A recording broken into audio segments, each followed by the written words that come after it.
இன்னைக்கு ஓரெழுத்து ஒரு மொழிக்கான ஷார்ட்கட் பார்க்கலாம். அப்படிங்கிற வேர்டு நல்லா கவனிச்சுக்கோங்க.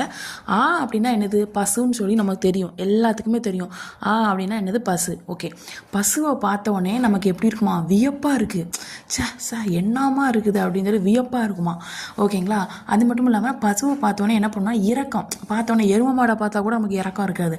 ஆனால் அந்த பசு மாடு அதோட முகத்தை பார்த்தா நமக்கு எப்படி இருக்கும்? இறக்க குணம் இருக்கும். ஸோ அப்போ இறக்கம் அப்படின்னு வச்சுக்கோங்க. ஆனால் சில பேர் என்ன பண்ணுவாங்க அப்படின்னா அது இச்சையாக நினைப்பாங்க. ச்சே அப்படிங்கிற மாதிரி வச்சுக்கோங்க.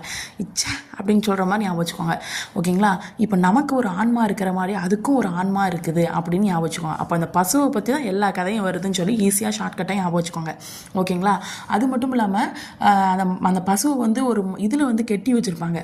அது என்ன மரம் அப்படின்னா ஆச்சா மரம்னு வச்சுக்கோங்க. ஓகேங்களா? ஒரு கம்பு மாதிரி கெட்டி வச்சுருப்பாங்களா. ஸோ அப்புறம் என்ன மரமாக? அது ஆச்சா மரம் அப்படின்னு வச்சுக்கோங்க. அது மட்டும் இல்லாமல் எருது அப்படின்னு வச்சுக்கோங்க. ஓகேங்களா? ஸோ எருது. அதுக்கப்புறம் இப்போ வந்து அந்த பசுவை வந்து எருதுங்கிற ஈஸியாக வச்சுக்கோங்க. பசு வந்துச்சுன்னா எருதுன்னு வந்து ஆட்டோமேட்டிக்காக உங்களுக்கு வந்துடும். ஓகேங்களா? ஸோ அதுக்கப்புறம் வந்து துன்பம்.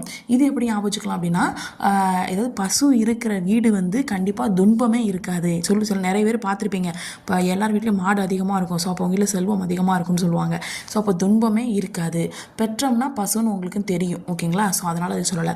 அதுக்கப்புறம் இது வந்து எப்படின்னா இது எப்படி வச்சுக்கலாம் அப்படின்னா இப்போ ஆனா பசுன்னு சொல்கிறோம். அப்போ மானா அப்படின்னு கேட்குறோம். இன்னொன்று மான் கிடையாது. ஸோ அப்போ மானை அப்படின்னு வச்சுக்கோங்க.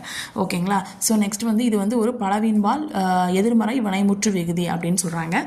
ஸோ நெக்ஸ்ட் வந்து பார்த்தீங்க அப்படின்னா அதை நம்ம அம்மா அப்படின்னு சொல்லி ஒரு அழகாக கூப்பிடும்ல, அந்த கூப்பிடுற முறை அந்த விதம் எவ்வளோ அழகாக இருக்குது பார்த்தீங்களா? ஸோ அப்போ முறை விதம். ஓகேங்களா? ஸோ நெக்ஸ்ட்டு வந்து பார்த்தீங்க அப்படின்னா விருத்தி எருமை இருக்குல்ல, எருமைங்கிறது பாயி. ஸோ அப்போ பெண்ணினம், அதோட பெண்ணினம் தான் என்னதுன்னா இந்த பசு. ஓகேங்களா? எருமை பாயி, அப்புறம் பெண்ணினம் வந்து பசு அப்படின்னு வச்சுக்கோங்க. நெக்ஸ்ட்டு வந்து அதை பார்த்தா அந்த பசுவை பார்த்தா நமக்கு இறக்கமாக இருக்கிற மாதிரி இருக்கும். இறக்க குணம் அப்படின்னு வச்சுக்கோங்க. அப்போ இறக்க குறிப்பு. அது வந்து அதிசயமாக நம்ம நினைப்போம் மாடை. ஏன்னா அந்த கண்ணுக்குட்டி மாடு அதுக்கான ஒரு அந்த பால் கொடுக்கறது அந்த ஒரு அந்த கனெக்ஷன் அதெல்லாம் கொஞ்சம் நல்ல ஒரு இதாக இருக்கும். ஸோ அதிசயமாக நம்ம நினைப்போம் அப்படின்னு வச்சுக்கோங்க. நெக்ஸ்ட்டு வந்து அப்படின்னு சொல்லுவோம்னா பேசலாம், அவனா வருவானோ. ஸோ அப்போ வந்து வினாச்சொல். ஸோ நெக்ஸ்ட்டு வந்து என்னென்னா இடைச்சொலுக்கு யூஸ் பண்ணுவாங்க. அதாவது வருவானோ, நோ வருவானா அப்படின்னு கேட்கும்போது இன் ப்ளஸ் வருவானா அப்படின்னு சொல்லி வருதுல. ஸோ அது வந்து இடைச்சொல்லாக யூஸ் பண்ணுறோம். ஸோ நெக்ஸ்ட்டு வந்து அப்படின்னா அப்படின்னு என்னென்னா ஆவது அப்படின்னு ஈஸியாக உங்களுக்கு ஞாபகத்தில் வந்துடும். ஸோ நெக்ஸ்ட்டு வந்து என்னது அப்படின்னா முடித்தல்.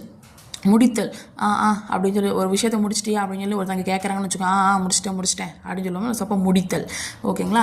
ஸோ அப்போ வந்து இந்த பசு வந்து என்ன பண்ணும் அப்படின்னா நான் ஒரு இணக்கமாக இருக்கும். ஓகேங்களா? ரெண்டு ஜாயின் நம்ம ஒரு மனுஷங்களுக்கும்